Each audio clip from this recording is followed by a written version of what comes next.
We're joined now live in studio by Brigadier General in the Reserves, Relik Shafir, former combat pilot for the Israeli Air Force and former commander of the Tel Nof Air Force Base. Good evening.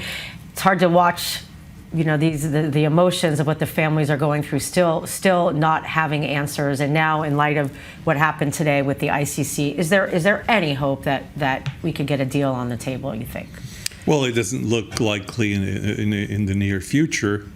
But I think their anger and anguish is mainly at the fact that the government itself and those who represent the government, look at Channel 14, for instance, are showing they're completely disinterested in their feelings, as they are also about the people in the north.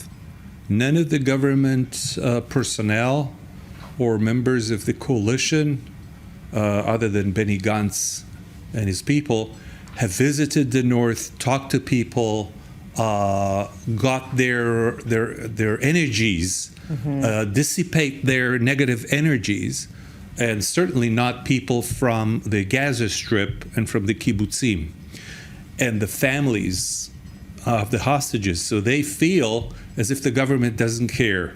Add that to the fact that Netanyahu seems to curtail any latitude for the people who went into negotiations. So the feeling is that they are unwanted, and that angers them even more. So not only the frustration, but also they feel that the country is not backing them, at least the formal country. So I think this is the backdrop of the anger, and this is the backdrop of today's anti-government demonstrations. All right, thank you. We're going to come back to you in a second with more news as the IDF operation continues in Rafah. The Israeli military said tonight that an estimated 950,000 have evacuated Rafah, yet Hamas is still capable of firing rockets into Israel. The IDF had issued an evacuation warning for the eastern part of Rafah earlier this month, where more than 1 million Palestinians were sheltering before the IDF entered Rafah. That evacuation zone had only about 150,000 Palestinians in it, meaning that many civilians from other parts of Rafah, where the IDF has not yet operated, evacuated on their own. The IDF believes that some Hamas operatives fled with the civilians to the humanitarian zone because there are no Israeli checkpoints.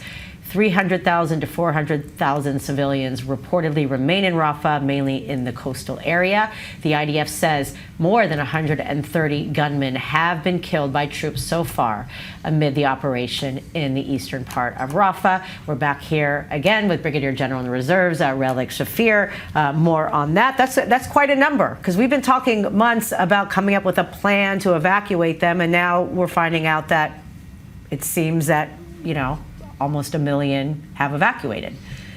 Yes, those people who've been displaced from the northern part of Gaza and went down to Rafah now moved to the west part, closer to the sea, to the shelters. Luckily for them, we're going into summer, so being in tents is not as bad as in the winter.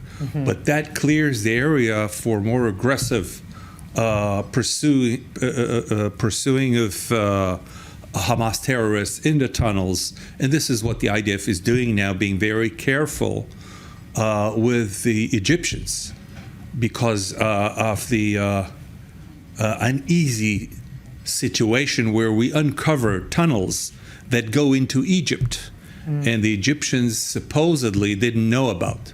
So this creates a lot of friction, but in this particular case, it is obvious that this needs to take place with sensitivity. It is quite unfortunate that we haven't been able to get a coalition for the day after, and this is because of our internal politics. Right. So this complicates the situation, but still, in Rafah, the forces are doing well, and it will end in a few weeks. But have no mistake, it's going to repeat itself because we can't control 2.3 million Gazans in that area. on a daily basis. So we're going to be in the mire for quite a while. And with this operation that is ongoing, obviously, in Gaza, where does the Air Force come into play, given that the hostages are said to be, surrounding Sinwar? And we know, obviously, they're concerned not only of the hostages, the soldiers, but also, the civilians there. Yes, that is part of their tactics. I would venture to say that I'm not sure that all our hostages are in Gaza. Really? I think that some of them, at least the ones that are not planned to be around Sinwar and exchange in a future deal, have been taken away, far away, for safekeeping for the next phase. And unless Israel stops the war completely and withdraws, they will probably be kept as a playing card. So down the road, there are more difficulties for us to see, even once we've overtaken Gaza completely. So it's going to get complicated. The politics are going to get complicated, and we need to find what is always true. The enemy of your enemy is your friend, whether you like him or not. And this is something we haven't been doing for the last 7 months. We wanted to nitpick who our friends are, but that's not the way that politics and diplomacy works. So this is down the road, and it'll be affected by internal politics, unfortunately, and this will unfold in the next couple of months. All right. Thank you very much, Relik Shafir. Always appreciated.